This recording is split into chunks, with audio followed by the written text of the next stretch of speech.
Hey guys, welcome back to God Inc. It's been a while for us, not for you. Well, I guess it's been a while for both of us. It depends on when the other episode gets. Anyway, recording this on Saturday, so we're 2 weeks away from this. In the future from this event. So we had a lot of pondering that we did, but ultimately, me and Claudia here went to a convention a couple weeks ago. Yeah, we go outside, guys. Believe it or not, we go outside. It was local. Don't worry, we washed our ass. But yeah, we took our annual pilgrimage to Dreamhack Atlanta. I go to Atlanta every day, but that's me. Claudia doesn't. So we had an interesting time, honestly. Getting settled in. It takes a little while to get settled in, but we'll get into that later in the video. But overall, we had our own fun. let me say it that way. And what is the con for if not to have your own fun? Also, I'm just going to get this out the way now. Got this new video set up. We're trying some different formatting. So let us know what you think. If you like it, hit the like button. And let us know what you think in the comments, please. But yeah, back to Dreamhack. It was a very interesting weekend. We've been organizing our thoughts, off camera and trying to figure out how we exactly felt. And wanted to make sure we had captured everything we wanted to capture. We had some pretty unique experiences. We met some pretty cool people. But yeah, overall, I think we had a fun time.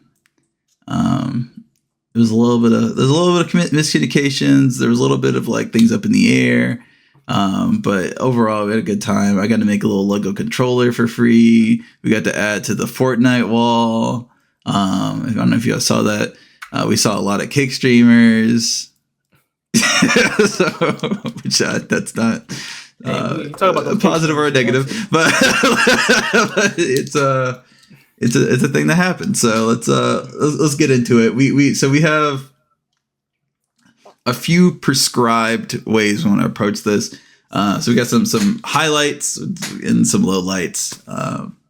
I like starting with the bad news, but Claudia, I'll let you figure out which one you're going to start with. I'll just roll with it. Well, I mean, what's something you want to talk about? Give me an example.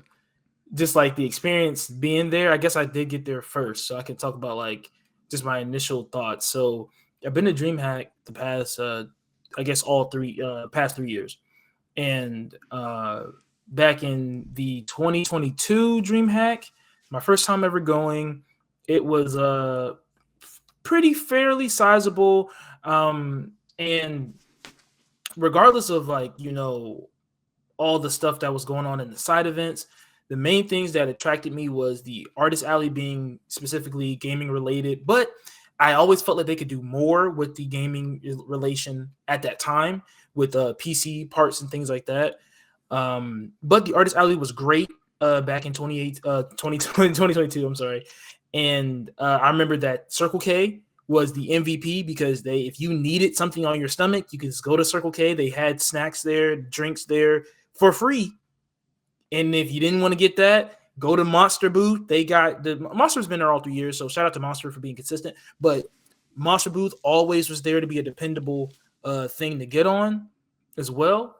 And those two really carried the event. Like if you had a Monster, you had a unwind mix. Real ones know that Circle K unwind mix. That light blue make you say whoo. Anyway, Circle K I want a lifetime supply of that one. But like I was saying, those things were great. And then of course the event itself was just good. The games they had playing. I remember the StarCraft 2 event that was going on that year was huge. And another thing that was huge was the Magic the Gathering tournaments that was going on at that time as well.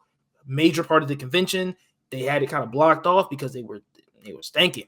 But it was cool. It's cool. And going into that next year, it got even bigger. We got Tyler 1. We got Ludwig. Well, Ludwig on 2022. He was 2022. 2022, yeah.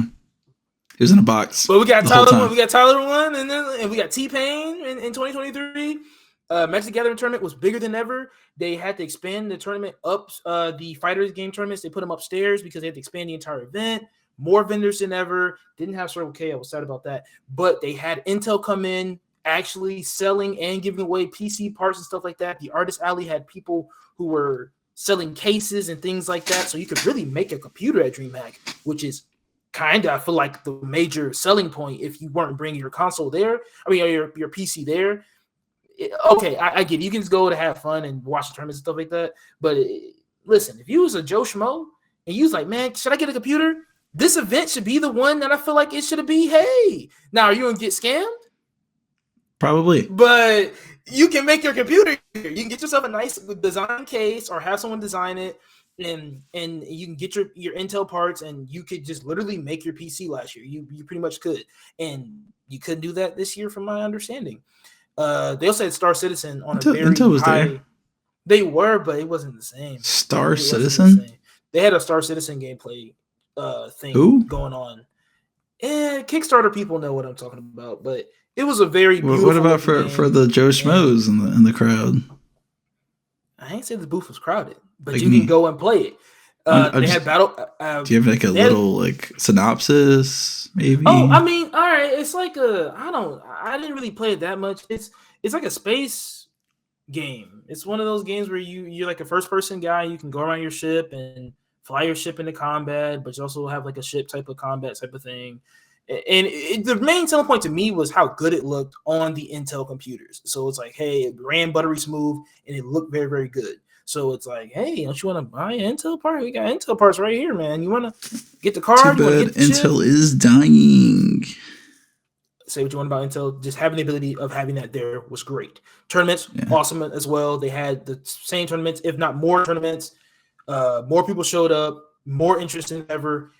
Like I said, T-Pain was there. Everything was awesome. Let's get to 2024.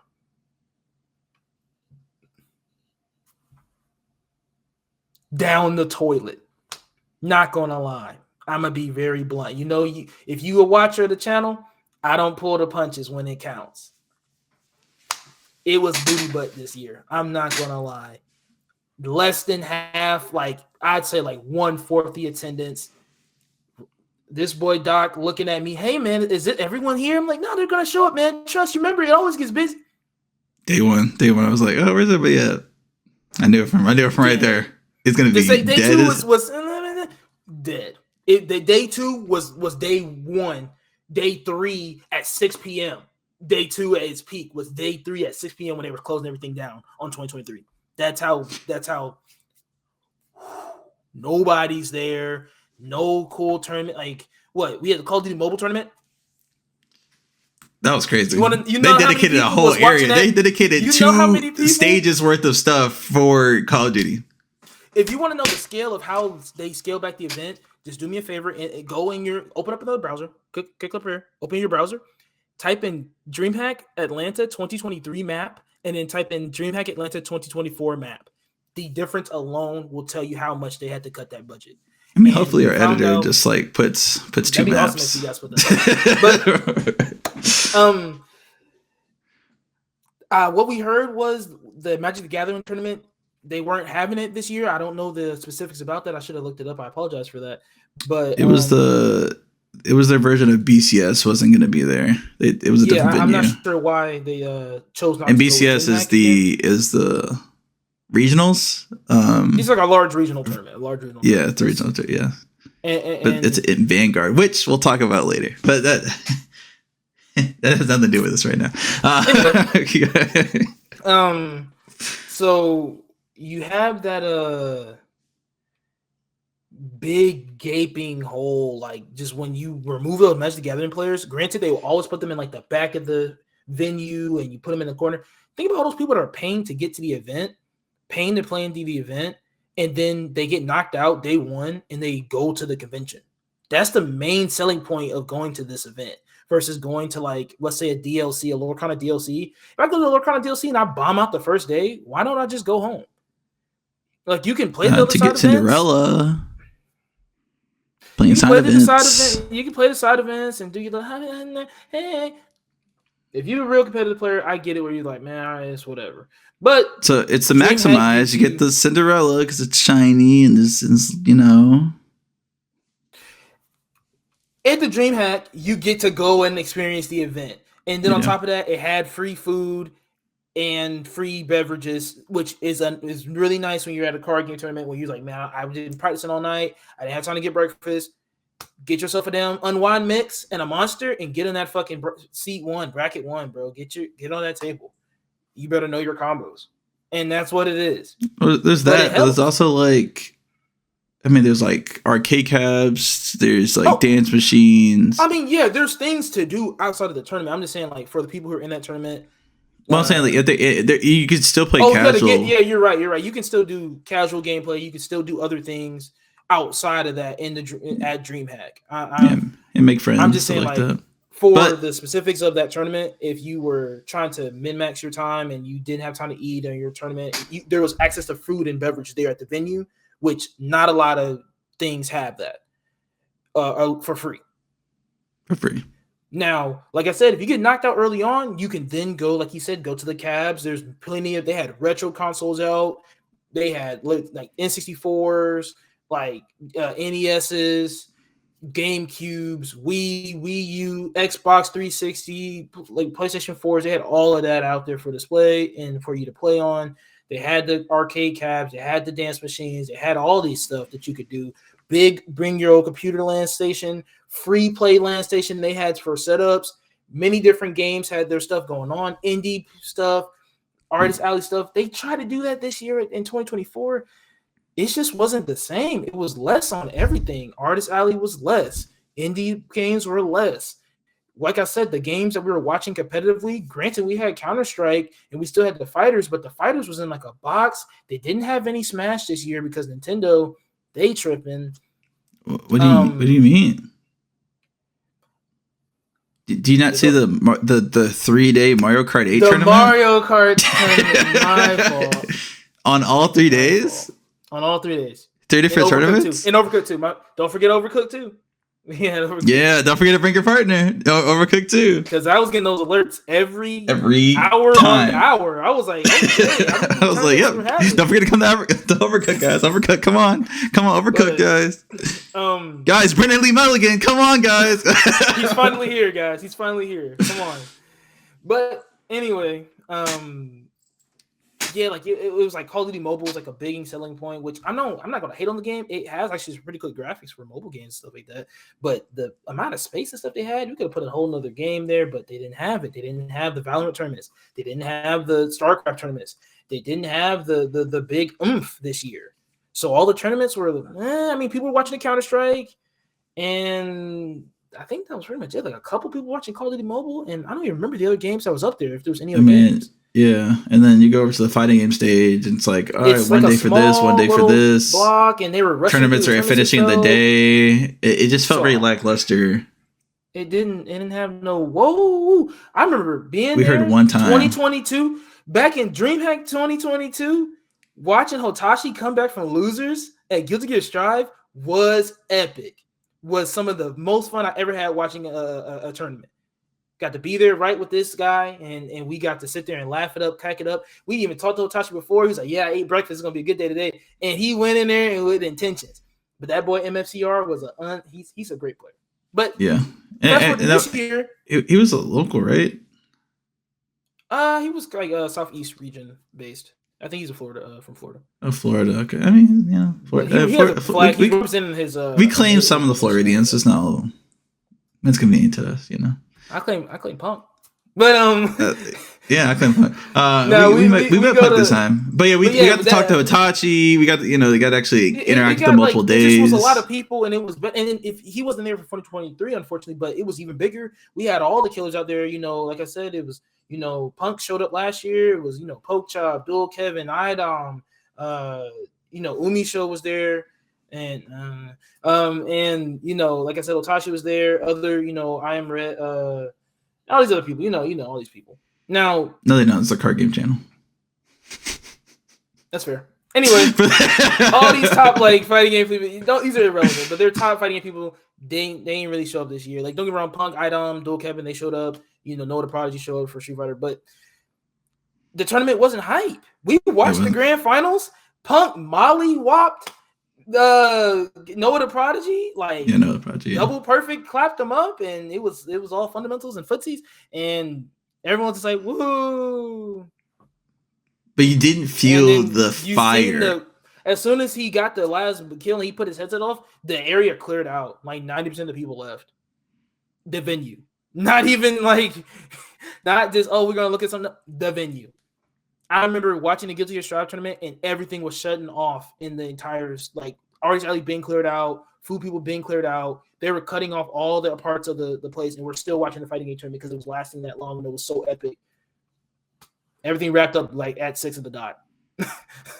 Like, yeah, actually just like, before 6. It was like scheduled to go over, but yeah, it was about to be. Like, it wasn't 6. Even.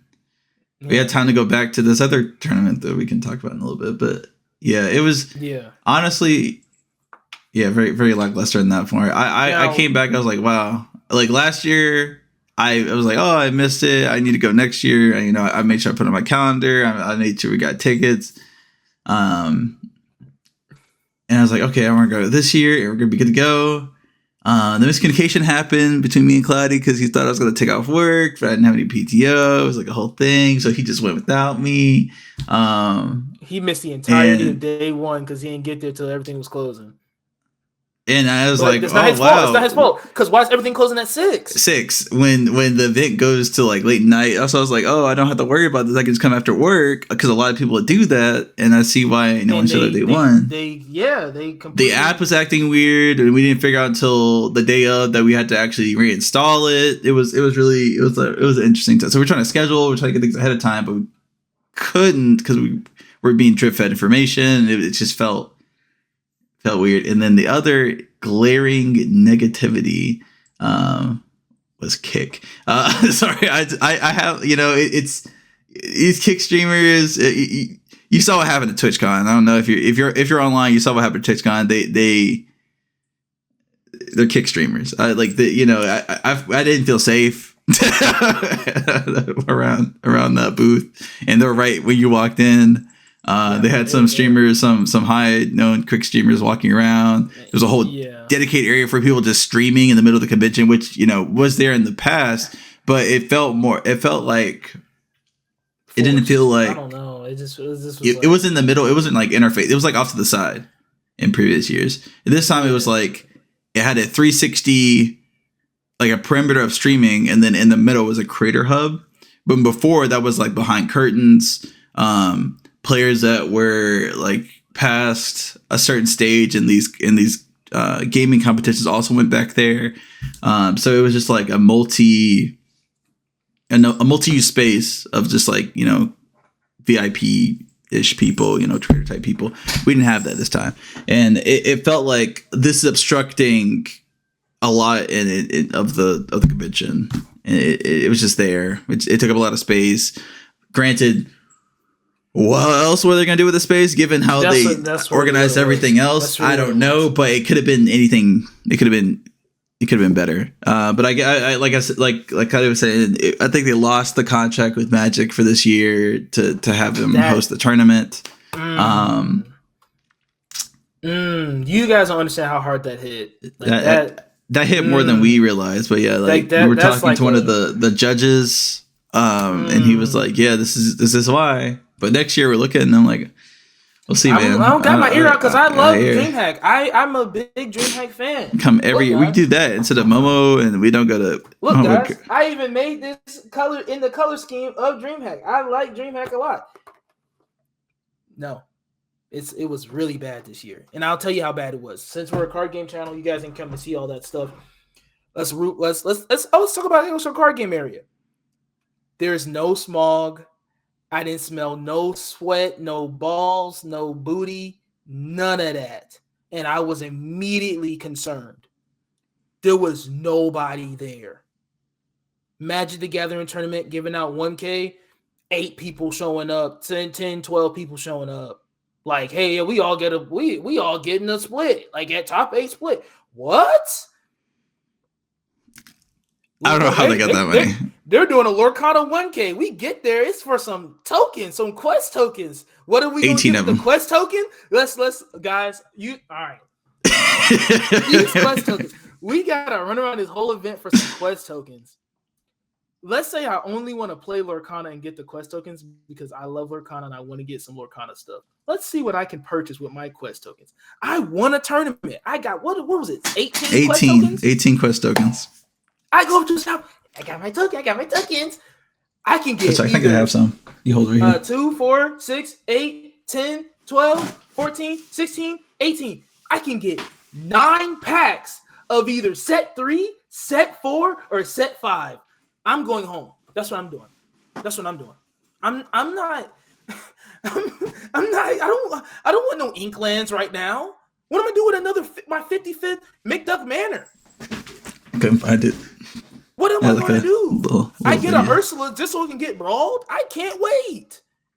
Oh, well, you can get another Lucky Dime out. I got 2. I don't need any more for the rest of the game's existence. I'm sorry. One of them's foil, too. I'm okay. I don't need any more. I will never need 4 dimes. So it's okay.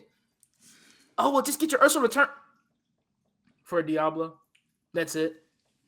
Because I don't want to open up an Ursula return box. I already told you how I feel about that set. And then a set 5 Shimmering Skies. I'm Sleeping Skies. I don't care. Get another Mufasa, I guess. Get a Prince Naveen. I don't care for I think we're at 2 Mufasas now. We're at 2 now. And that's from playing locals. I got packs from locals. It's like I'm sleep on those 3 sets, guys. We lucked out and found a Floodborn box in a hidden shop. Floodborn box. One Floodborn box at retail value. So we give me those. We scooped that one up real nice. Like, but it's like it was a dead though. We got double Relentless Beast. I was like, come on, man. There's no way we got 2 Relentless Beasts. I forgot how many beasts they printed. I was like, dang, is he even play? Is he in somewhat Scar? At least it's foilable, huh? Nah. We got some cooking to do later. But anyway, that's not the point. The point is, the moral of the story is, we were like, wow. Because, all right, so we can kind of go into the little thing. We can unveil one of the highlights. So we talked to Heavy Play. If you're a card game person, you probably saw their ads. It's card game solutions, right? So they have a play mat. It's foldable. It's very minimalistic. It's magnetic. You have deck boxes that are magnetic. You can just stick them on there. You got dice boxes that are magnetic. They can stick on the deck box and on the play mat. And then it's one piece. You bring it with you. Go to the next thing. Actually, I have it over there. I don't want to get it though. It's great. It's great though. So we went ahead and bought, and then convention special. Literally as we were getting there, he just got the green light to just to not have to charge tax. Sales tax. Yes. Yeah. So that was fine. And then he gave special discounts if you bought different prices. Like, I think it was like over like a certain price point, like I think 150 or something like that. Then you got X% off, which I think was like 5 or something. And then if you get to another threshold, it was like 15. And then it stacked if you purchase with somebody, even though you didn't pay on the same thing, he would just still apply the percentage off. So group buying, just like getting all your friends to just buy a product helped out the group. So me buying a bunch of stuff like sleeve, I bought like 3 different things of sleeves. I bought the play mat. I bought a deck and a dice box. They have leather and then a plastic finish. The plastic ones had less magnetized points versus the leather for both the dice box and the deck box. But you also had a different experience kind of opening those. So the dice boxes open the same, but you lost a side that's magnetic. So it's supposed to be both sides instead of just one side. For the deck boxes, they are equally as magnetic, but one's plastic. You get to you take a little bit of force to open up, and that wears away over time. I know we're seeing a lot of audio stuff right here. We'll do a video to break this down visually as well at some point, because we really we got an editor. He can just but we love this product. We love this product. But yeah, it's great. Awesome. This is kind of, I didn't want to. I have it in our notes. Honestly, I have our notes, so we're not going to probably cover them other than this video. So that's why I want to give them their spotlight. We'll cover the other highlights and separate videos, we feel like they deserve their own space and attention. So yeah, but yeah, it's a great product, right? So we got that, we got our stuff. That was day one. We talked to the guy for like a long time because there's nothing else to do that day because everything was closed at 6, and I got there at 6. And I was like, all right, I'm gonna shuffle out, get my deck ready for tomorrow because we're gonna play this Morgana thing. We get there, it's not a 1K. Tears. So yeah, so we're like, oh no, I want this because I was like, oh, Mini Mayhem, let's do it. That was a day one only event. Day one only had to be there right when they opened up the doors. So I said, well, I was like, we don't get to play Mini Mayhem. No, you made it a day one only event, and if you showed up at 10 a.m. on a work day or constructed, that's all you get for 18 quest tokens in a, I guess, a badge plaque. It was like a special emblem, like a Dreamhack winners emblem. Yeah, but I don't think they even had enough players to fire up the Lorcana tournament. No one showed up. Zane showed up, left. I was like, oh, I didn't say. I was like, oh, Zane's here, and we never saw him the rest of the weekend. I think he just went to come out to see the scene. He saw the same that we saw. And was like, and it was booty. It was move them, but nobody was playing anything over there but Magic. And then the Magic was just boom. I'm telling you guys, it was like 5-6 vendors last year, 1 vendor this year. Yeah, for like cards and things. And they didn't even have a lot of product. I was like, oh, do you have like any Star Wars stuff?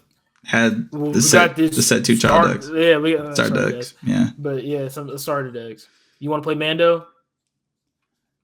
No. Everyone wants to know what I'm talking about. Yeah. Yeah, whatever. Yeah. So it was just. Yeah. Yeah. You want a commander deck? We had the more fun learning the learn to play section. I had more fun over there talking to those people by a long shot. I didn't get to talk to the Lorcana people that much, unfortunately, but I talked to the Magic the Gathering people, and we spent a lot of our time with our friend. What was it? Reverend Wizard. Yeah. Yeah, shout out to Reverend Wizard. Adam on Twitter. Adam, I think he's on Twitch and on Twitter. He's on Twitter again. No, he streams somewhere. I think he does stream. But shout out to him. He told us to follow him on Twitter.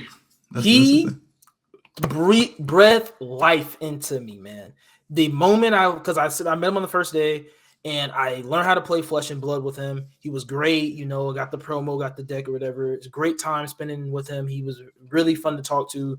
Really fun to learn the game with. I was like, I got to bring, my friend Doc over here tomorrow so he can learn the game and just meet him. Because I was close at 6 p.m. as well. The instant we met him, like he knew me, he remembered me, and we just instantly started chopping it up. Brung him in, start flaming this big guy over here because he's a trash blue-white player in Magic. So we got to laugh at him until Reverend Wizard said he was an Eldrazi player. So now he's an Eldrazi player. Booze all over there. And, but we had a nice time, great conversation. It's all great love. Banter.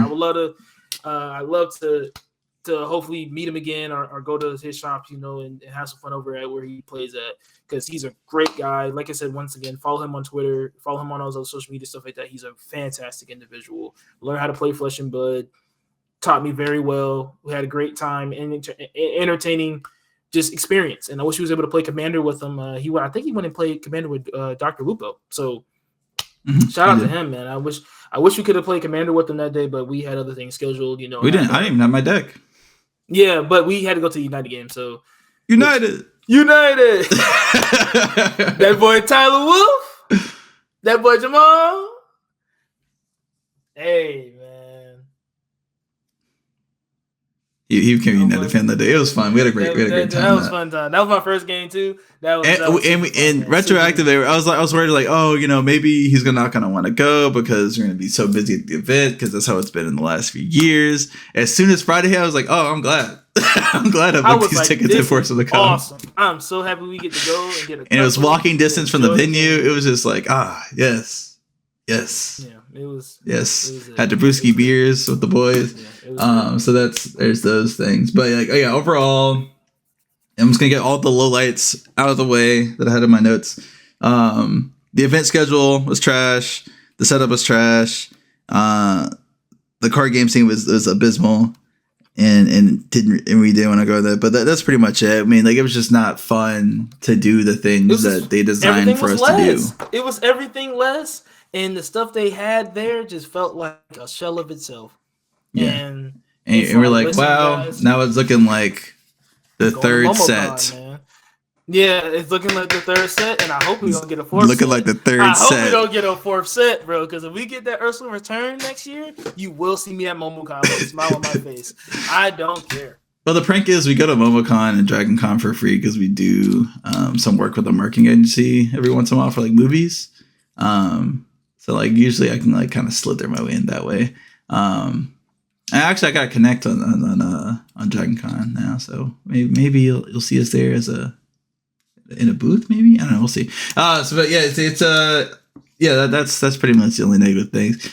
We had that, and that leads us to having our own fun. We're like, oh wow, we were like talking day one. We were trying to figure out his deck because I took him back to the MARTA station to get his car, and we're trying to like cook on decks. I brought all the cards with me, so he can build a deck for the next day tournament because constructed 1K. 1K, You know, why 1K, not try to get play it? The 1K.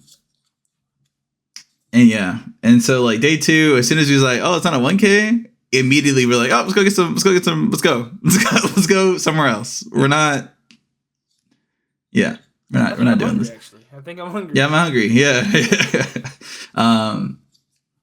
I took you to a nice vlog place, didn't I? So yeah, nice for lunch.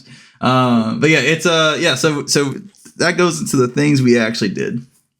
So we did two things. So since we missed Artist Alley day one, or I missed Artist Alley day one, I had to go day two. I still went around towards the end of the day-ish, later in the day. Other thing was the quests. There's like these quests you do in the app. You scan these QR codes and you get points, and then that transfers into stuff at the prize area. So I got like a Lego Sonic poster. I got like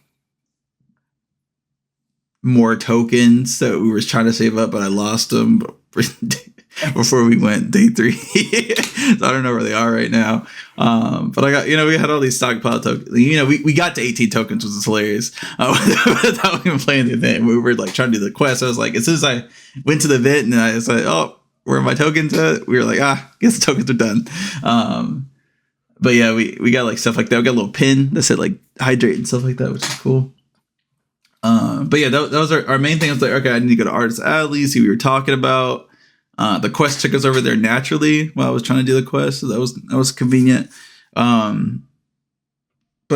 at the essence, also end of day one, we were talking to the vendor behind Heavy Play, and that's where this all starts. So the vendor Heavy Play is the indie card game dude. Yeah. His name is Jason. He started this game called Othin, which is a MOBA-like card game, board game style. So you have access to, so your whole deck is called a spellbook. You have access to a spellbook the entire game. The only thing is you can only pick 4 cards to have in your hand per round. And a round is multiple rotations of interaction. So like you're able to do an action, pass to your opponent, pass to the next guy next to them, and then so on and so forth. But yeah, it's so you pick 4. So the strategy is like, all right, which 4 spells you want to use that round? What you think is going to aid you in that round? You have different spell types. Instant, speed things you have to play on turn, things you have to prep for. There's like a phase for it. We'll get into the breakdown of that in another video. But we saw this guy. We met him. We learned his whole spiel on that day 1 while he was packing up because he was super tired that day. We're like, we're thinking like we could, try to squeeze in something, but it's like, it was like in the day. He was supposed to leave at tired, 6. He was tired. Yeah. So we, but at least got the background of the game and tried to understand. And he's like, tomorrow we're going to do a tournament. So we're like, all right, that was going to be our back pocket. We let him know we're interested in the Arcana thing. So we're going to try to loop back if we have time. When immediately we have time, we were like, hey, we're not doing that whole kind of trash. So we were able to just jump in the round 1 of the tournament. Now, hey, we won't spoil that event, but I'll say it was pretty epic. Why are you lying to these people? Well, no, because are we planning on making a video about this? I want to. Okay, we're gonna be breaking the actual game. We're gonna maybe break playing down some the game now. And but listen, I'm gonna give them the background of this video. You want to give them the experience of what happened? All right, so I'm gonna break down the background of the game, and then you can talk about what we actually did. So yeah, so it's so we went to the tournament. So the tournament is designed such that the people in the tournament, that's their first time playing. That was Cap. And Claudia will tell you about that later. But it's supposed to be everyone's first time playing, which was true for 3 out of the 4 people that were playing. It was 2v2s, and then we were learning the rules. We got a big info deck of the rules, but some of the key details were being kind of dripped in. So like when we picked our starting positions, which is a thing in the end, there's like a 50-yard line. Each team starts on each side of the 50-yard line. You could pick any position, row and column. I thought it was just like a horizontal thing. So think of it, it's a 4x6. Think of it like when you play like match. No, it's a 6x6. You ever play a match game where you have the tiles out and you flip them over and you try to match little square tiles Think of like that. This. 6x6. Okay. Yeah. So I was thinking, okay, you have this side, you got this side, and then you can only start at the ends, right? Wrong. You can start at the ends or at the bottom edge, of your respective sides. So you had that whole half of, three-fourths of a box. Like this. You can start from this. Anywhere on the perimeter of that you can start, as long as it's on your side. I didn't know that, so I was over here. Clyde was over here. Over there. If you losing the box, that was mistake number one. That was mistake number one. Because the other guys, they were like, hey, they were like L and L, and I was like, well, I picked my starting position before my opponent did, and it just felt like, I wish I knew. And we actually kept, during the game, we would let people redo their turn, so I felt like that was a time for me to do that, but I didn't want to speak up. That's on me. Next time I'll just say it. I'll just ask. But yeah, that's the setup. So it's just like, okay, we're gonna play this game.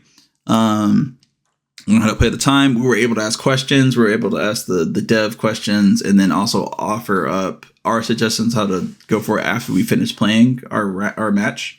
And the game is designed such that you got 2 people, right? The first person to lose for a person to die wins. Like that team wins.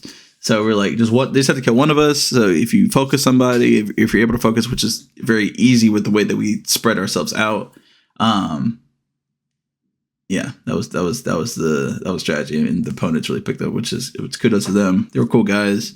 We saw them later on. They actually, I think, ended up going to finals.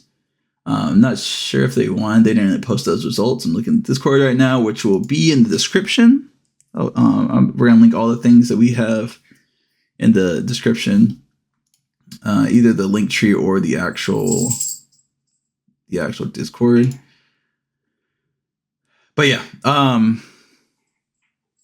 that's pretty much the setup. So we played the game, played the tournament, and then we went on to the next thing. So I'll let Claude explain our tournament experience to give you a little highlight clip. Don't get to the mechanics of it, but just talk about our experience a bit more than. Listen, man. I'm gonna break this down real simple for y'all to understand.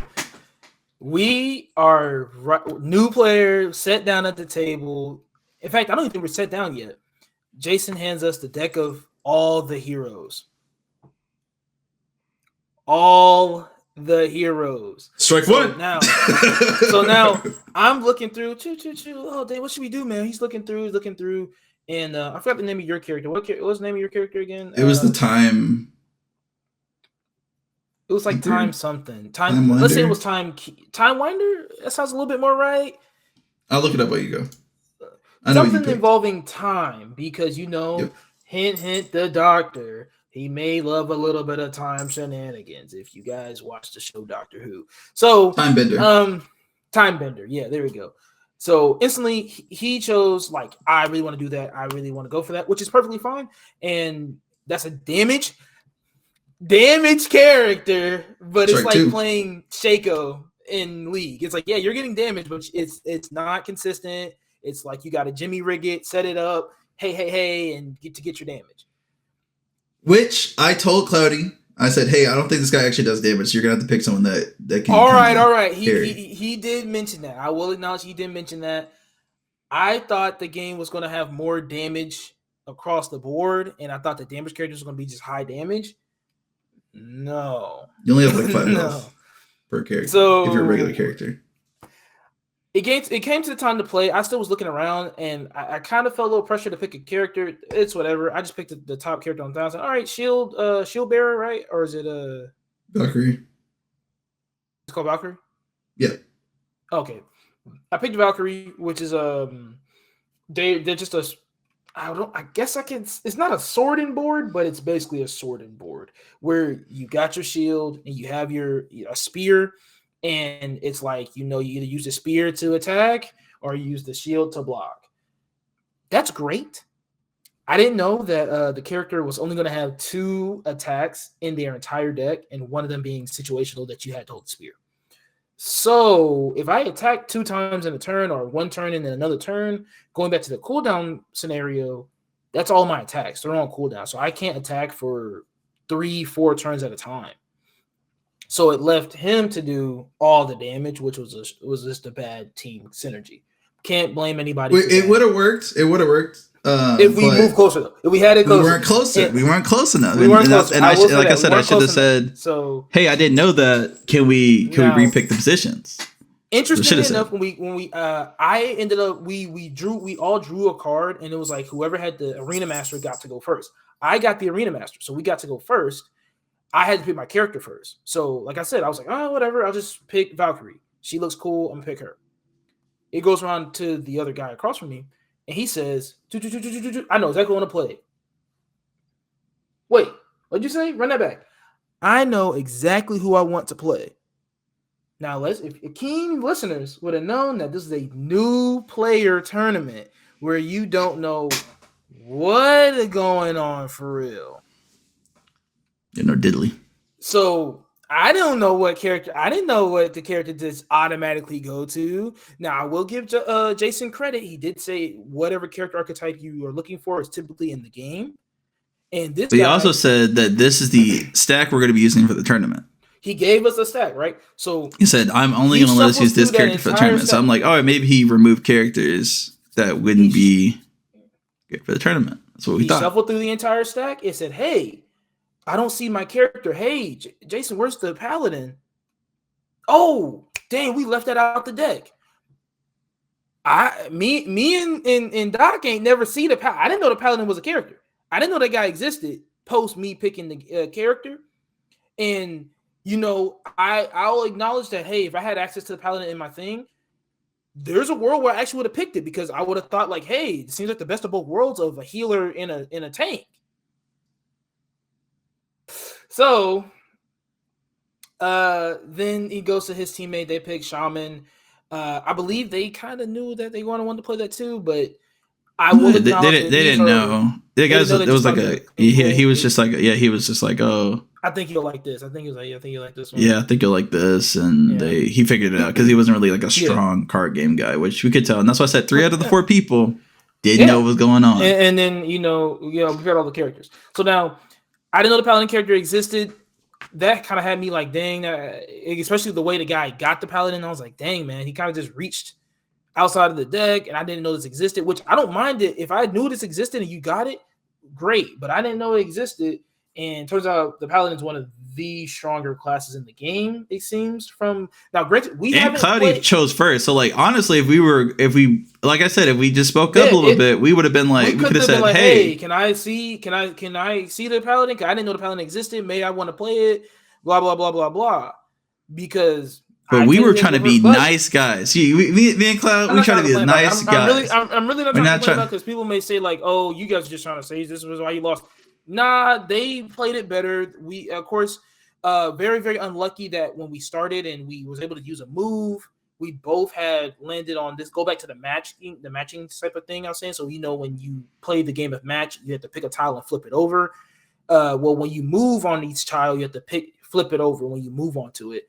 And I got something, I think it was called like fog or like heavy fog or something like that, where at the end of the round I had to go back to my starting zone. So it pushed me back to my starting zone at the end of the round. And then when Doc got to move, he got a thing that was like strong winds or something like that, and it said push you back to your starting zone. So we got our first set of moves completely null and voided, and then they were able to move across the board and shift onto whoever they wanted to focus. And the game kind of snowballed from there. We were kind of just playing recovery mode. And then on top of that, we're trying to learn. And granted, Doc did play a tricky class, and it was told to be tricky, but like I said, combination of all this. Like I said, if I knew that I could if I could take that last row at the bottom, I would have picked a more advantageous position at the bottom of the board, like the Shaman did for their team. So, I mean, like I said, those are two things where we're like, all right, if we just spoke up instead of just taking the L, then we would have had a better experience. But that's on us, and we learn from that. It ain't happening on tabletop though. It ain't happening on tabletop though, which is great. I like and I didn't cover this. So this game is not on Kickstarter yet. He's trying to fold that back in. But he said when he releases the game, he will have a print to play available online, so you can just print and just play the game off rip. He likes poor without people. Purchasing anything because he used to be poor, which is he likes poor people. Guys, support him, please. Not he's poor, but yeah, no. He's a great guy. Yeah, he supports poor people. He's a great guy. Yes.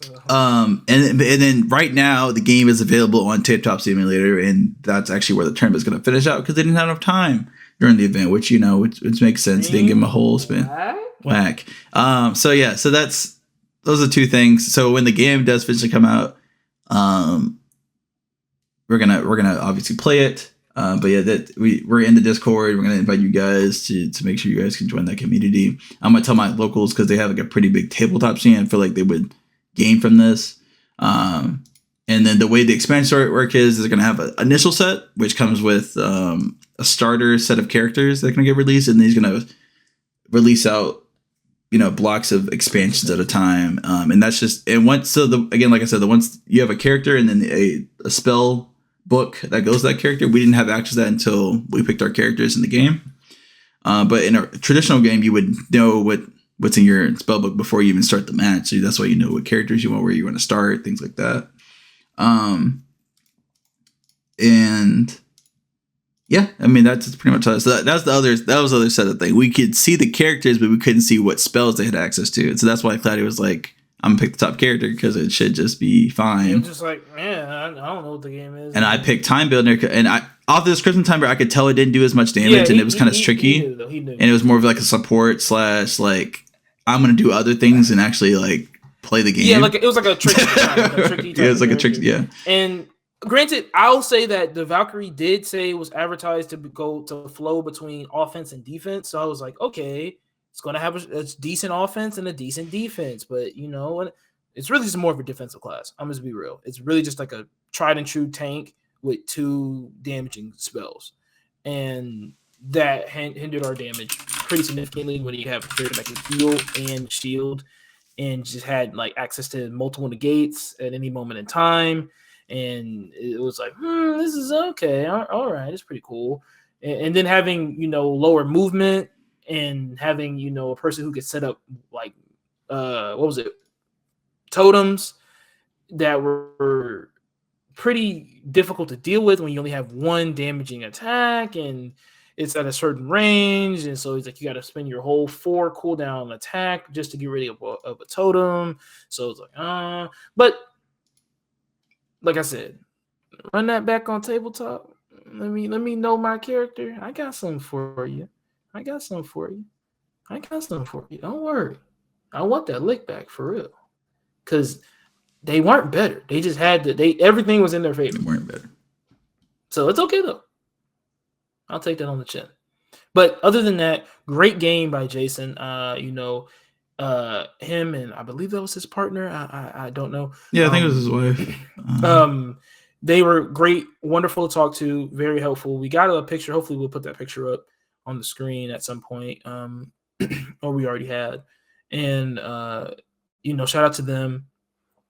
great. I love the art that he's going for. You can tell he put a lot of effort into hand drawing the art. It's a lot of classes, surprisingly. It's definitely over double digits. I want to say it's close to 20, if not over 20 classes in the game. And that's very good for a guy who's just doing something in his free time, trying to make it something out of a passion project. And honestly, I had no feeling in my heart but to support him and to try to play the game and preach the praises of the game, because it's actually a very fun game where you get to start playing. And like I said, we'll make a video talking about I guess like a kind of a how to play this type of thing and breaking down the game. I think we're gonna play the game. I think it's the best way to do it. If we just we just show you like sit up on tabletop and like kind of just play the game.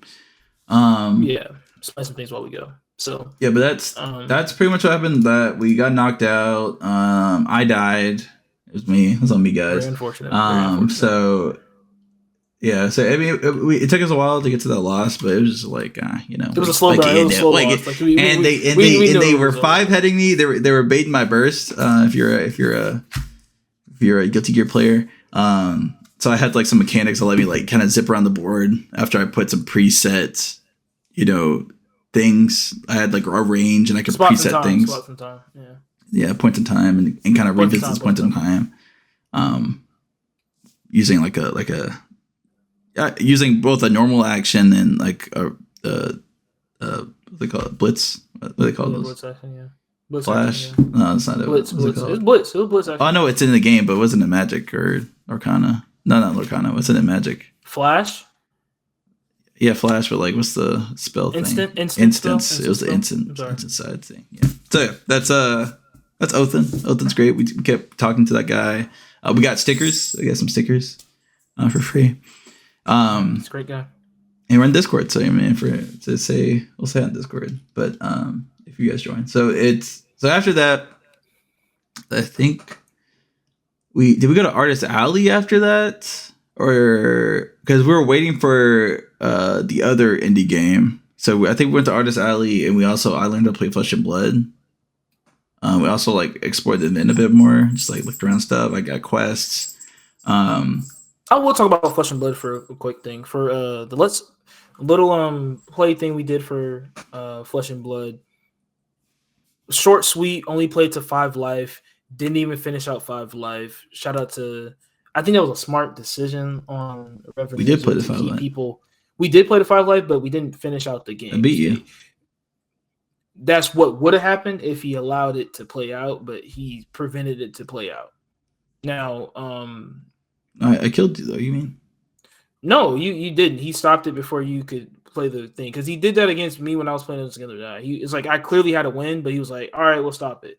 But it's smart that he does that to not because I shot you with arcane damage. You died. That was what was going to happen, but he prevented. I'm saying like he stopped it. He was like, "All right, guys, this is what happened, but like let's wrap it up here." I'm just saying like it's like the mentality of what he would do. Now, yes, you would have won. No, I did win.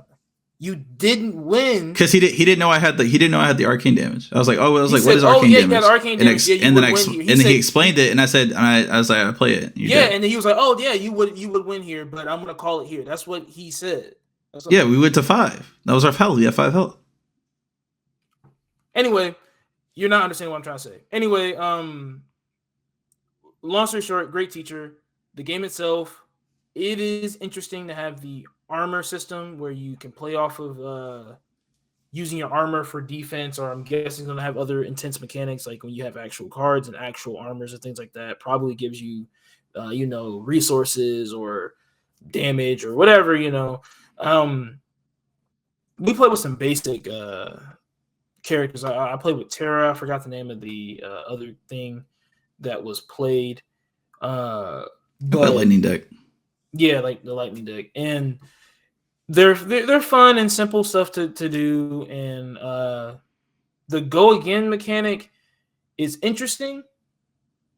I don't necessarily like the term just go again, but the mechanic itself is cool. The resource system is interesting, where you just throw away cards, you pitch cards away, and then go back into your deck. so you can probably strategically pitch things that like a protection or key removal thing early, and because you kind of know you'll Like at the eventually bottom of your get back deck. to it. Yeah, like you'll eventually get back to it if the game Maybe. is like, if you're like, I don't know how late these games go, like how decked in you go, or if people can search their deck. I don't know the interesting mechanic, like the different high level mechanics that they put out in the cards that have been released. But we played that, and I think the game has some potential. We might, explore some if they have any starter kits or anything. I'm not sure.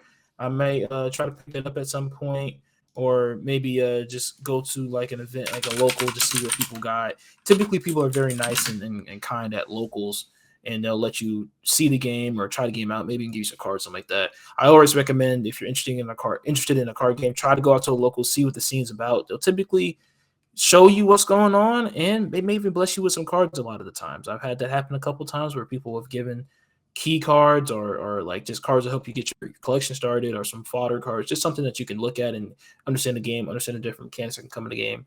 And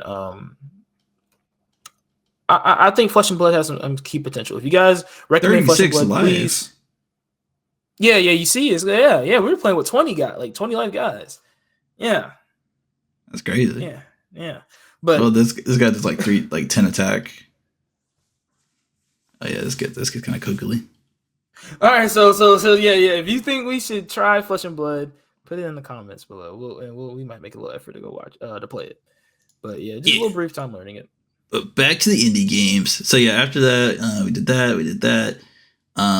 Then with Artist Alley, I got a new keyboard. It was great. It's a great time. Saw the Lorcana box, got that too. We put up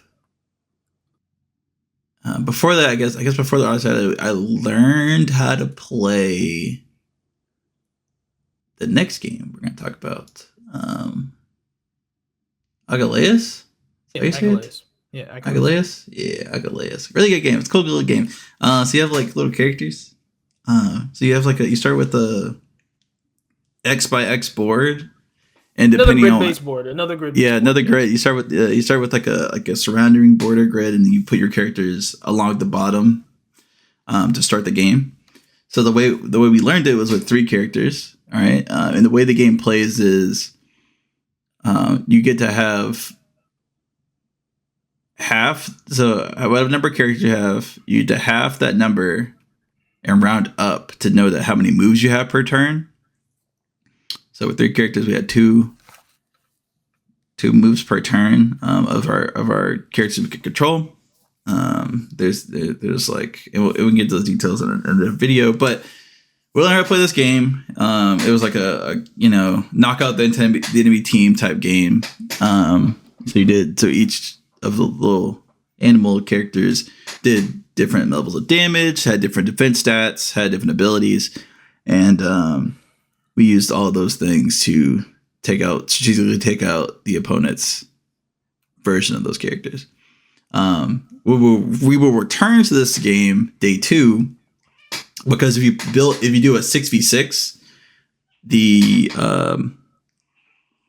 team that was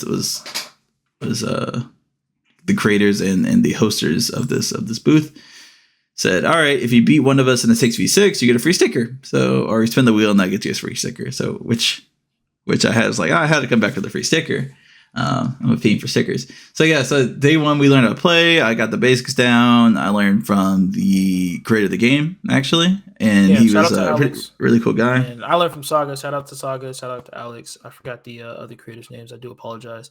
But shout out to those people. They were great people and lovely people to talk to. Yeah, shout out to... Is Alex the Alex main? He was the main dude on the main guy, in my opinion. He shout out to Alex's mom. She did live stream, and we were featuring that. And we're actually on their Instagram right now. We're famous, guys. I'm saying we're famous. But yeah, so it was a great time.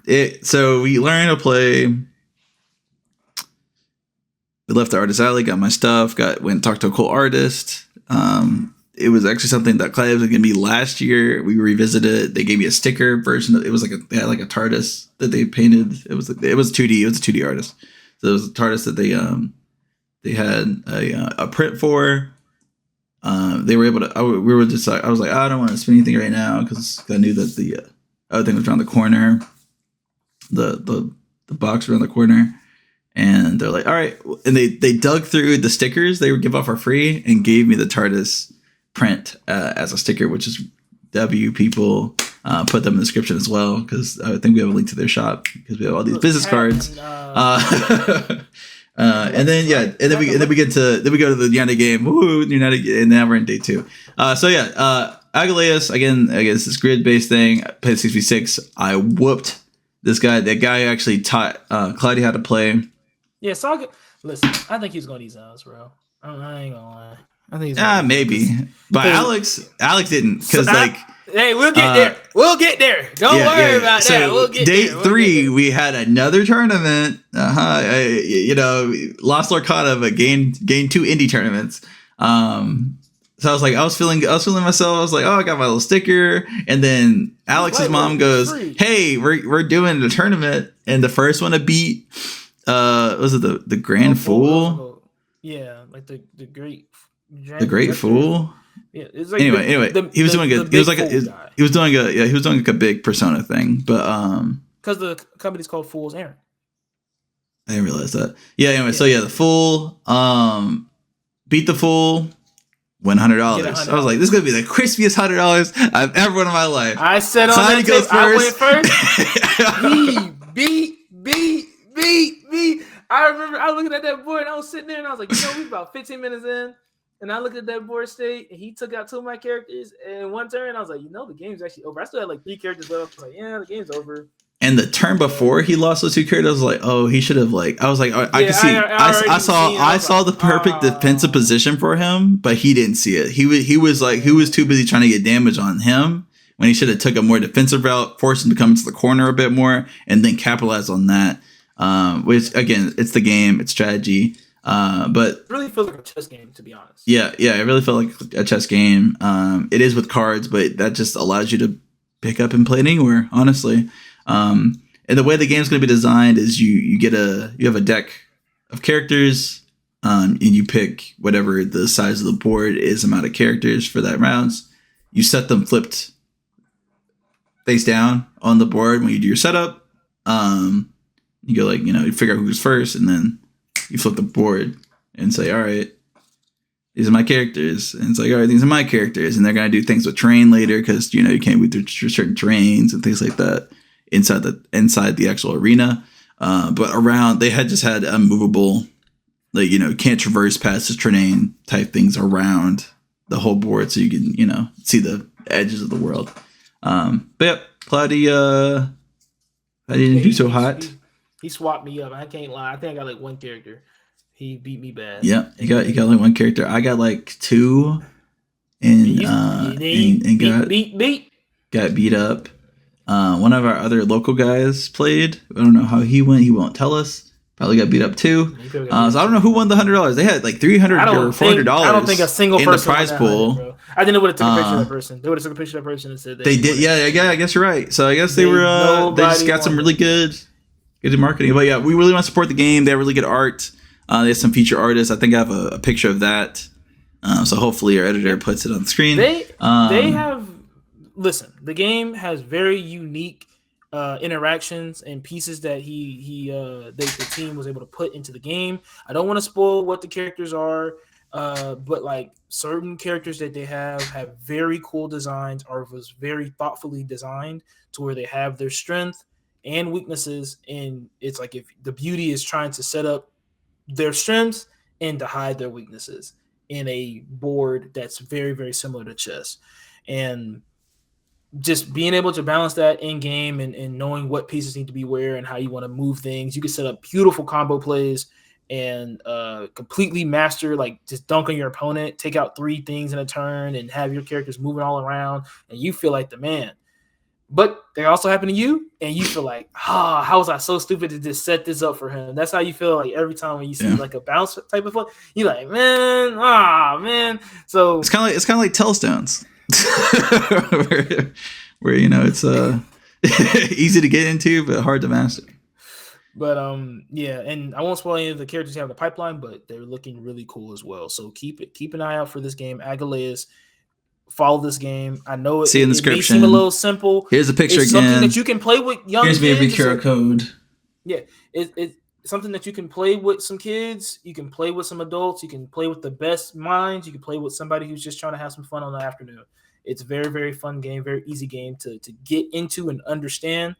I can see how the complexities can add up when you have the different effects. But with the core set of cards we played with, not too difficult. Might need to work on the way they have the token system currently, but we'll talk about that in a later time as well. But it's a good game. It's a nice game, and I want to play it. They claim that they're doing some play testing. I'm not sure if it's on tabletop or if they do. They are also Atlanta based as well, so we will be able to trying to do some go to their future events if we can. Yeah, I genuinely want to see these people succeed. It's a great idea, and please check them out. Yeah, absolutely. Then after that was the fighting game tournament. But before the fighting game tournament, and actually, I think before this Agalaeus tournament, we saw the third game that we got to. I only say we got to play because we didn't really play it. We actually didn't play it at all. We bought the product, a chance to play it, but we got the whole background. We will make a video on this as well. Got to. So that's three different indie games, 3 different videos that we're going to be covering. We love the community, guys. I promise. I think for this game we're gonna have to play in person. I'm trying to get the picture of us. I believe he had a tabletop as well. I'm not sure who's able. We gotta scan the QR code card, which was a great idea. He has a starter card that has a QR code on it, and you scan it to learn how to play the game, and it's all social medias, everything like that. Very excellent idea. So yeah, another creator there. It was another creator. The creator of the game there. He is on Kickstarter. I believe his name is Vincent. Huh? Shout out to Vincent. Vincent. I think his name is Vincent. Yes, Vincent. Or Atlas. The real ones know. Real ones know why I said that. The game is called Universe of Legends. It kind of looks like the original League of Legends logo. Like the Legends part of it looks like the original League of Legends logo. But it's like the synopsis is you are dimensional. Oh man, what did he call it? The what? I don't know what I forgot what he called it. It was like a let's just say you're a dimensional warp hopper. Let's say you're a dimensional hopper. But you're like the dimension police. If you play Carpet Anchor, you'll know. Yeah, but so you're not in that sense. Anyway, you're commanding that dimension's army to defend your turf. It's like the TVA. I thought it was more like a Secret Invasion. Okay, maybe sure. I don't know. You just hop around. Anyway, so you got 5. So you have each. So the game plays like this. You got your dimension. You're in your dimension. What categorizes your dimension? What I don't know how to describe it, but anyway, so what makes your dimension is the 5 barriers, and those have different colors. So you have like 5 barriers, and much like Vanguard, once you get hit 6 times, you lose, right? But that 6 times is you losing a barrier every time. So you have 5 barriers. Once you lose all 5 barriers, you have one more, Hail Mary, you could die, right? But as you lose barriers, they have effects on them that trigger so that it's harder for you to lose. So it's like that's the combat mechanics. The barriers are like introduce something else to the game that could allow you to regain advantage. Anyway, so you're playing cards from your hand, and you're basically trying to hit them. So you're the power of your attacks only matters for like the defense. But otherwise, you're just taking 1 damage, 1 hit to your barrier, and then that destroys it. So that's the general synopsis. It has beautiful art. It's Black created, so it's a really cool guy. You see a lot of Black people in the art. Yeah. And we just love the art style. There's a different art style for each of the bigger colors, different dimensions, which is really cool. The thing that we bought was a $15 like. It's not even a starter deck. It's all the core cards you need for the rest of the game. Excellent idea. Which was great. So we got all of them, but the catch is they're not in color. So if you want the color, with the booster box and things like that. How are we gonna make money? You gotta get the booster box. Yeah. So, but art is beautiful. We got some really cool promos. The business card was a promo, and it's really cool. Really cool game to learn about. We actually didn't get to play there, but we did buy the products for the creator, and just learned a lot about his thought process, how we got there, and it was really eye opening about how the game creation, like how to create a card game process, and how much energy it takes to do that. Yeah, and shout out. Honestly, what's the main character's name? It's Alice.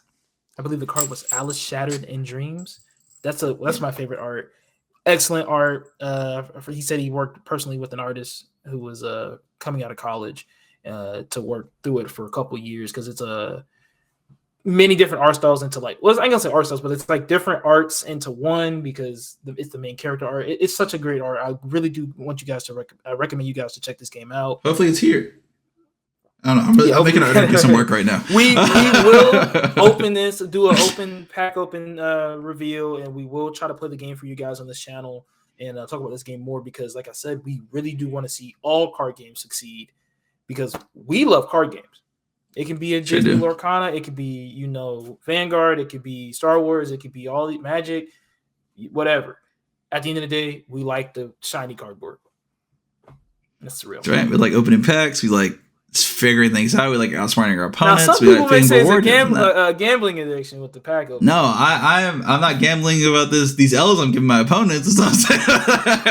Hey, you gambling with them L's you take on them boxes. Boy, that's what you're gambling on. Yeah. But I get the enchanted clouds. I can get the enchanted. Where did it go? I'm trying to find where the enchanted Cries and Shisu, Cries and Namari, Cries and not Tinkerbell. Tinkerbell's good. Cries and Anna. We Cries and Anna. The funny thing is we pulled Belle Solder. Pulled and Elsa Solder was the most crazy day. No, we actually made a girl's. We made and he paid more than he usually pays for that, which is good. We bought more boxes anyway, so which we should have. I'm happy that we should have stopped our butt right there. We should have said we freeze three. The 3 turned into 6, and I was like, because we literally had 3 boxes and 2 Kofo Bs for that. Anyway, guys, we're not gonna talk about how we are strategically buying cards at a very excellent rate. We support your locals, guys. So yeah, but yeah, overall, what do we call it? A strategic card accusation manual scam.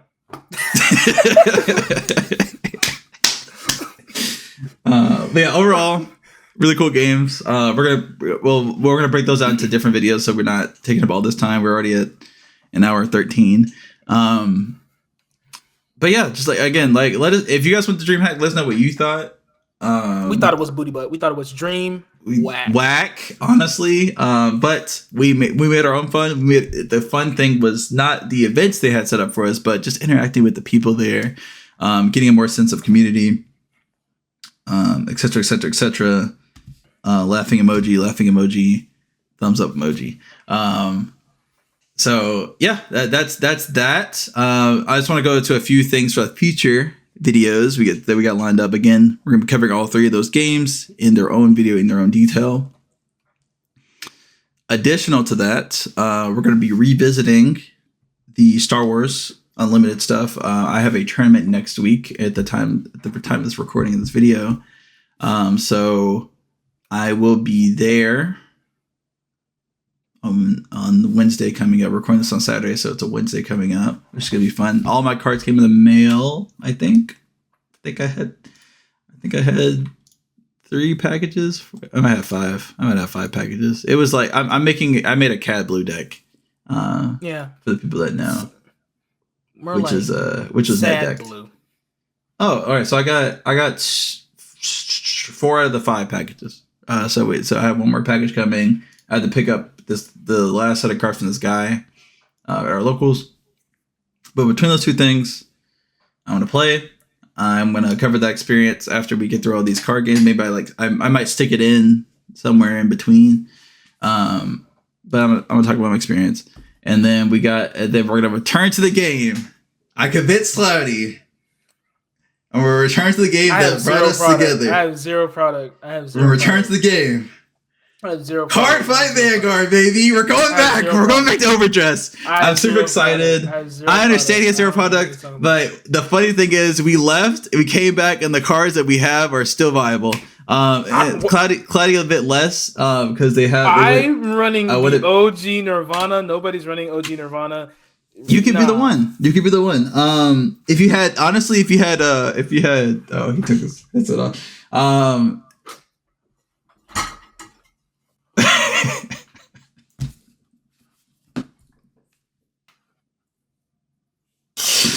Come back. Please come back. Please come back. Come on, man. He about to buy the 170 starter deck stride deck for me. That's whoa. Now. You want me to play? Let me get to dominating. Well, which I think is actually your playstyle. But anyway, so I went ahead and updated my deck because my deck is still viable. I need to get a few cards. I play Bastion. I am a Counter-Strike Shuri player through and through. So I also bought stuff for Rizal, which has a set in December of support. That's gonna make that a little bit more spicy. So and that returns the form of like the original like Royal Paladin Vision. So that's what I'm going back into, but. I'm trying to get Cloudy on board. They brought back Murakumo style cards, so I'm thinking he has what he needs to do it for. He's trying to wait for the Stride deck sets for early 2025. However, it's for Pale Moon and Grand Blue. He doesn't play those colors. I was there with Negro Breach. Negro Breach. You gonna play it? You gonna play at the drop? I don't know what Night Rose does. I can look at it's gonna be something out the drop. You're gonna play characters from the drop. Man, you're gonna look at you're gonna look at the Dragon Empire. Like Eugene. There's a strike. So I gotta play like Varga, but then Varga's main character, so it's gonna be expensive. Listen, guys, we're not gonna talk about all of this. Listen, Dreamhack, more like Dreamwhack. That's the main gimmick of this video. We're just rambling on. He's trying to milk me back into Vanguard.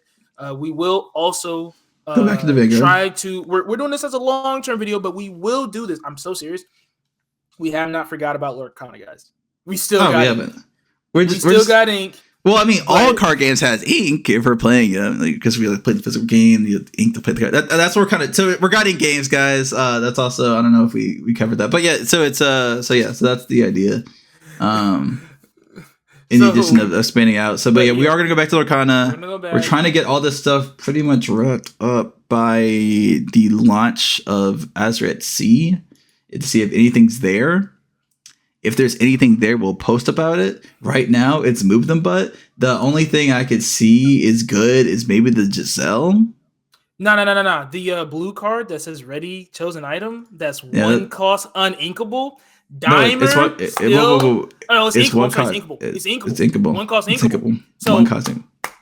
Dime players. It's an action. That's one cost inkable. Still going to town. I can't wait. Laughs and Pete. Laughs and Pete. Laughs and Pete. Laughs and Pete. Beat me. It's turn 55. I got 15 ink. I hope you Pete and hope the past turn.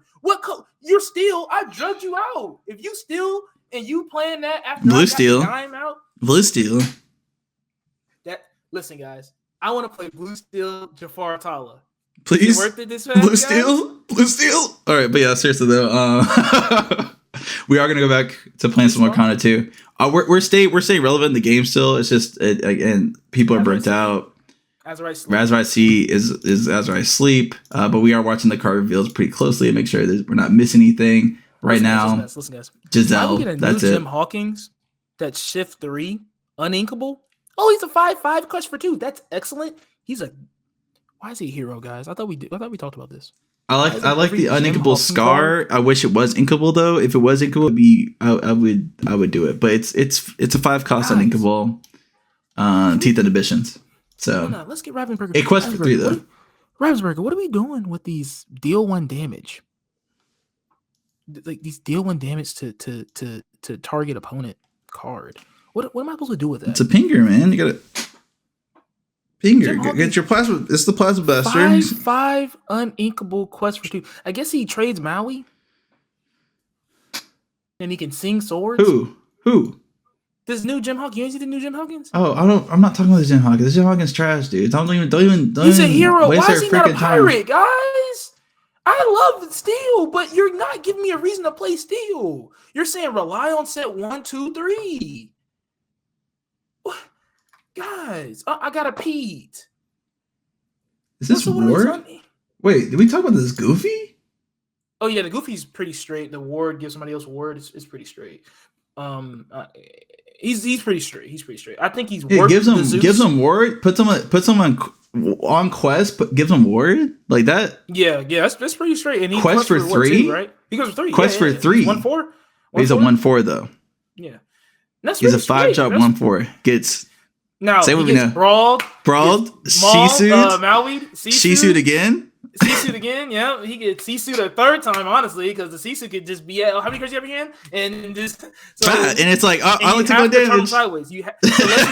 Unless you're playing a bodyguard deck, then it's like, hey. But I'm not. I can't play bodyguard deck in green, red, which I'm gonna keep trying to force together.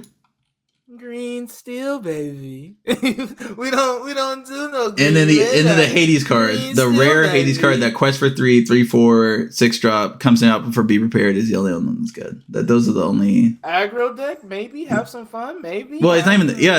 Aggro deck has more merit because you're like I can't mass clear your cards until turn 7. Put this down turn 6. Mark my words. We're gonna get a legendary Winnie the Pooh pirate this set. Mark my words. That's cool. It's gonna be bad, just like the other pirates. In Amber. But yeah, the cards that we named that were notable, we just named notable. So I might just put, hey editor, in the title, put or description, put like a little like Lorcana set 6 talk. Eyeball watch.